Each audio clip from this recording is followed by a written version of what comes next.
27 years old, and I've been playing golf for about 7 years now, but only recently I've started taking it more seriously.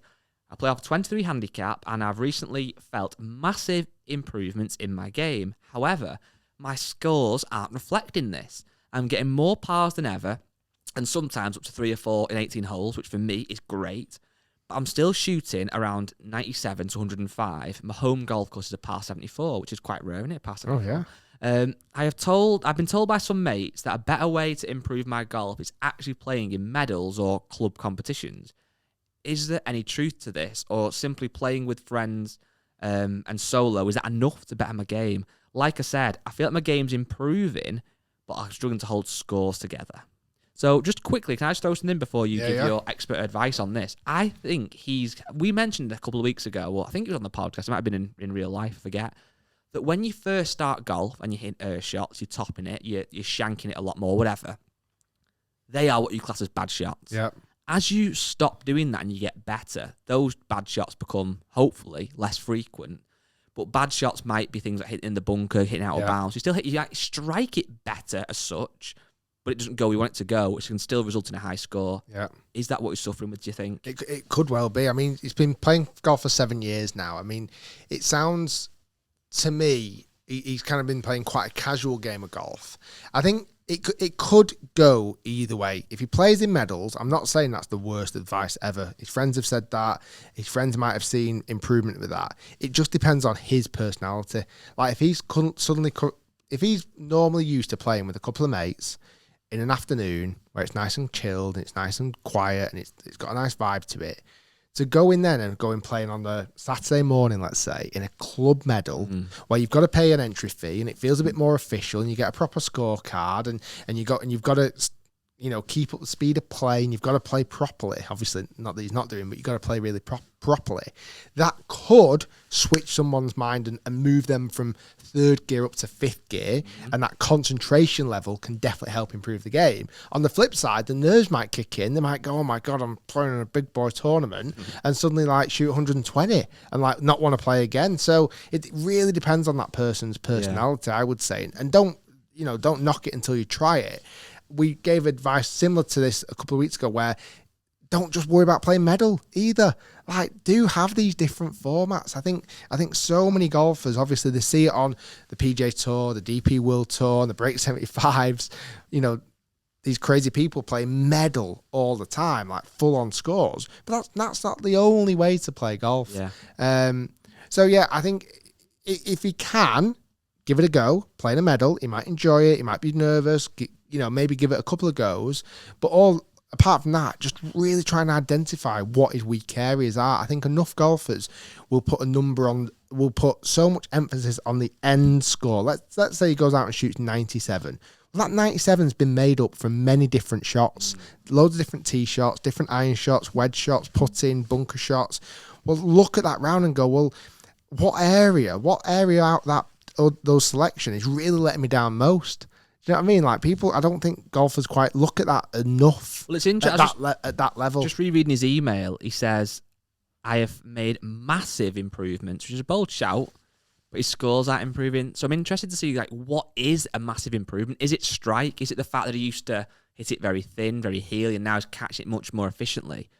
But if his scores aren't improving, there must be something going quite badly wrong. And also, is that massive improvement the fact that he might have not played with a mate for 6 months and suddenly he's been practicing, he gets on the first tee and hits a great drive and his mate goes, oh my God, you've massively improved. Yeah, that's true. But actually, has he actually massively improved? Or is it just because he's strung a few nice shots together and his mate said, oh, you've really improved? And he's gone, oh, I have. I've really improved. But has he? I've listened to the podcast twice over. Yes. I must have improved. Medal's difficult. It really is. But really try and identify, if he can, what pockets of area in his game does he need to go and, right, let's really try and nail that. Yeah. Like, if he's going out and shooting 97 but having 40 putts, well, that's not good enough. He could knock 5 or 6 shots off his score if he just works on his putting or whatever that may be. I've got a question. Well, not even a question, a theory. Maybe a question. I don't know what it is. But I actually feel like a lot of golfers never improve once they get to a certain point, because there's a lot of members at my golf club who I hadn't seen for a long time because I wasn't a member, then I've rejoined. and they're still off kind of the same handicap. The guy who's off 2 is quite good. The guy that's off 15, the guy that's off 22. And they've been playing for years fairly consistently. Do you think we get to some sort of... And even my friends, really, they've improved. They're not massive golfers. They all played football, and then they've kind of... A lot of them have started to play golf in the last 5-10 years. But they play in the summer. Don't ever go to the driving range. Play golf maybe 3 times a week, max. Once a week normally in the summer.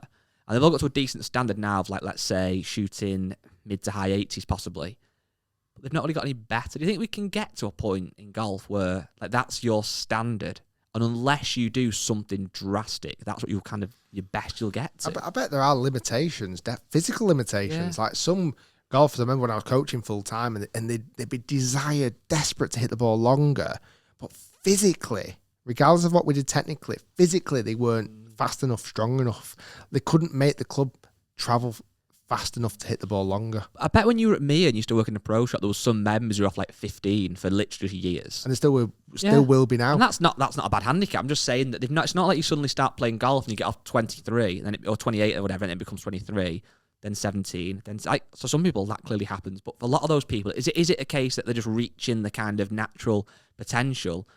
I just think it's a lot of people have that handicap. Interested people, if you want to email us, if you've had a handicap for just years, let us know. The other flip side, though, let's say you are 30 years old, playing off 10, just for argument's sake. 15 years later, you're 45, playing off 10. You might have lost distance. You might have actually improved. Yeah. Do you get what I mean? It as far, but you're still scoring the... So you've aged by 15 years, but you're still playing to the same standards you know did the course better, you know putts better, you know how to play the game better, but you might have lacked in strength. Yeah, exactly. That's a good point. And I still remember this conversation you and Brodie Smith had at Port Rush. There's some golfers want to improve. No, I still don't think they do. Like, I genuinely, I honestly think if you asked them, they'd say yes. Yeah, well, my point wasn't that they want to improve. My point was lots of people play golf with very little care about how they play. And I still stand by that. Like at my golf club, again, I'm using it a lot today, but it's my own experience.